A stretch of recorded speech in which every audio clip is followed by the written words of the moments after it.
We'll work through the problem of estimating the probability distribution of a binary random variable. First, we'll solve it using the frequentist approach. Next, we'll use the Bayesian approach, where we'll learn how to use the beta distribution. And finally, we'll compare and contrast these two approaches. We'll work through a real-life dataset from Goodreads. We'll use the mystery, thriller, and crime genre reviews. As you can see, there are around 1.8 million reviews of around 200,000 different books. I have already downloaded the dataset and modified it a bit. Here's what it looks like.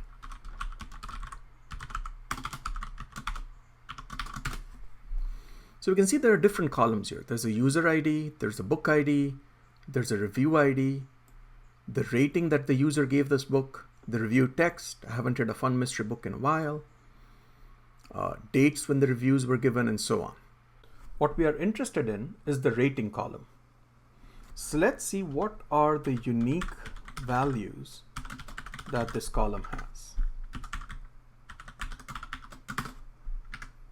Let's sort it.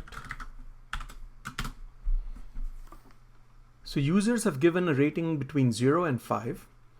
And now let's add another column to this. Let's call it review. And any ratings 4 and above, we'll call it a good review. Any ratings 3 and below, we'll call it a bad review.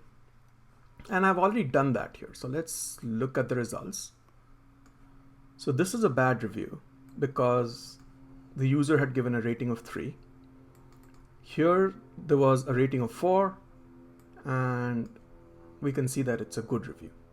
So let's quickly verify that we got this correct.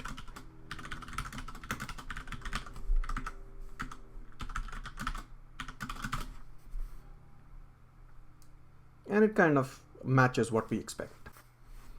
Our job is to estimate the probability of a good review.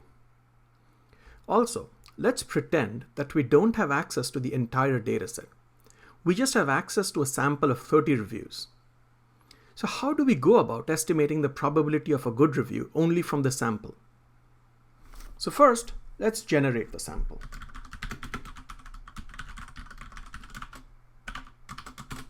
Now, according to the frequentist approach, and this is something we've been taught in our school, so our intuition for this approach is strong, we just count the number of good ratings in our sample and divide it by 30.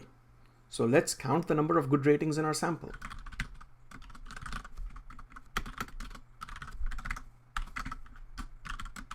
So we have 19 reviews that are good. And let's compare it to our entire population's proportion.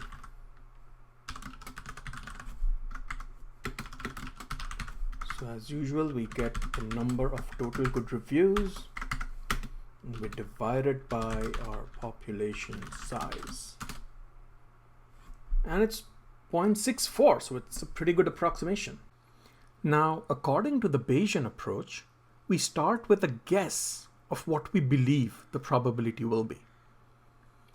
Then we see the sample data and adjust our initial guess, which is also called our prior belief, based on the sample we just received. And if we keep getting more and more data, we'll keep adjusting our belief. There are two weird things about this approach. First is that it's subjective. Let's say I am optimistic and believe that most people give good reviews. So I start with an optimistic prior. Then I see the data and adjust my estimate. And let's say you are a pessimist and believe that mostly angry people give reviews. So most reviews will be bad, and you start with a different prior than me, a pessimistic prior. You see the same sample data that I did, but your estimate will be completely different from mine. This is unlike the frequentist approach, where if two frequentists are given the same sample, they will come up with the same estimate. The second weird thing is that Bayesians will not give us a single number. No, they will give us a probability distribution of theta.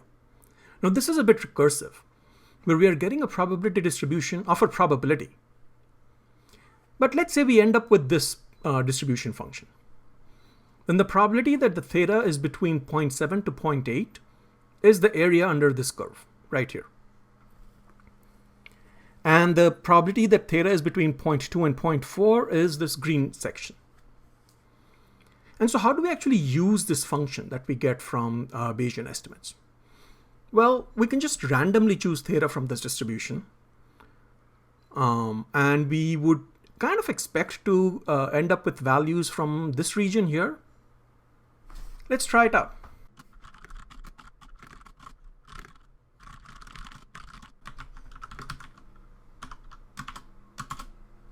And we can pull another sample from this.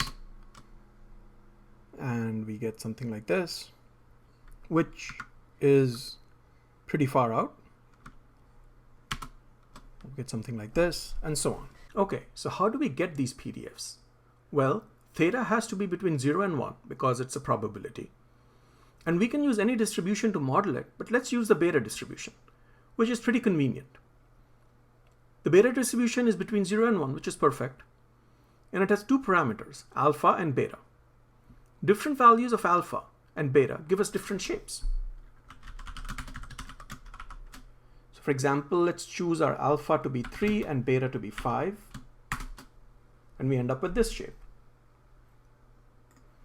We choose our alpha to be 5 and beta to be 1.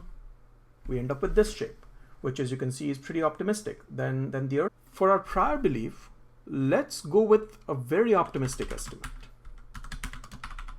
We'll choose our alpha to be 9 and beta to be 1. And this is what the graph looks like. The expected value of theta is going to be somewhere around 0.9. And now we see our data and we end up with a new distribution. The cool thing about this new distribution is that it's also a beta distribution, but with different parameters. So what are these new parameters? Well, they're pretty easy to calculate as well. The alpha of the new distribution is simply the old alpha plus the number of good reviews that we saw. And the beta of the new distribution is simply the old beta plus the number of bad reviews that we saw. So let's see what they are. Okay, so that's 19 and 11, which gives us a new beta distribution with parameters 28 and 12. And let's plot that and see what that looks like.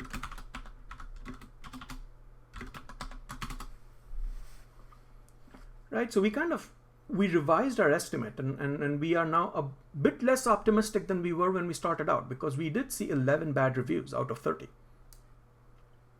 And now our expected value of theta is 0.7. Had we started out with a very pessimistic estimate initially? Let's see, let's do the exact opposite of what we did. Right, so we are expecting that the probability of a good review is around 0.1. How would that have affected our posterior distribution? So that is going to be 19 plus 120, and 9 plus 11 is also 20. Estimate. Right, so green is when we started out with an optimistic estimate, and after we saw the data, we moved a bit to the left.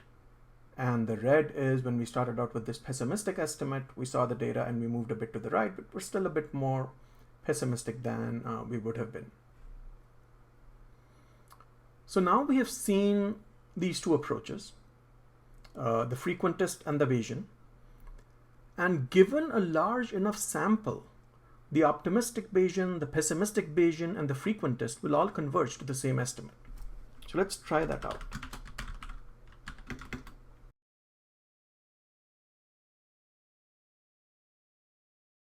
So with the pessimistic estimate, our new alpha and beta is going to be 651 plus 359.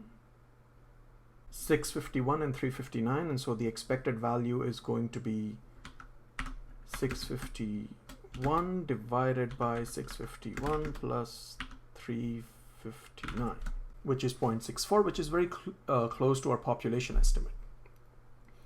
And had we started out with the super optimistic estimate, then our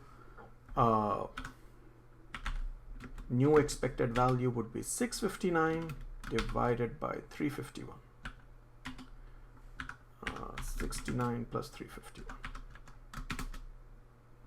And again, we land up very close to where our population proportion is.